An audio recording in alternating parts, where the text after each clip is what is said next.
திமுக அரசு கடந்த 4 ஆண்டுகளில் மேற்கொண்ட சாதனைகளை விளக்கும் வகையில் நாடு போற்றும் 4 ஆண்டு தொடரட்டும் இது பல்லாண்டு என்ற கருப்பொருளில் கோவை மாநகர் மாவட்ட திமுக சார்பில் மாபெரும் பொதுக்கூட்டம் 15/5/2025 வியாழக்கிழமை மாலை 6:30 மணியளவில் ஆவாரம்பாளையம் ரெட் ரோஸ் மைதானத்தில் நடைபெற்றது.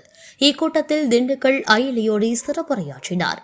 மாநகர திமுக செயலாளர் கார்த்திக் தலைமையில் நடைபெற்ற இந்நிகழ்வில் திமுக தலைமை செயற்குழு உறுப்பினர் பாலசுப்ரமணியம் வரவேற்புரையாற்றினார்.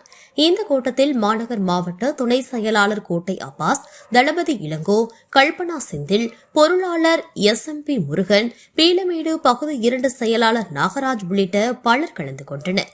கவிஞர் ஆண்டாள் பிரியதர்ஷினி, சட்டத்துறை, தகவல் தொழில்நுட்பம், மருத்துவம், தொழிலாளர் மற்றும் மாணவர் அணியின் முக்கிய நிர்வாகிகளும் கலந்து கொண்டனர். அத்துடன் நகர்மன்ற தலைவர், நிலைக்குழு தலைவர்கள், அணி தலைவர்கள், கழக அமைப்பாளர்கள், பகுதி கழக தலைவர், வழக்கறிஞர்கள், வட்டக்கழக செயலாளர்கள் உள்ளிட்ட அனைத்து நிலை தலைமையும் பங்கேற்று கூட்டத்தை உற்சாகமாக்கினர். ஆயிரக்கணக்கான பொதுமக்கள் திரண்டு கூட்டத்தை சிறப்பித்தனர். நிகழ்வின் முடிவில் 28வது வார்டு வட்டக்கழக செயலாளர் மோகன்ராஜ் நன்றியுரை வழங்கினார்.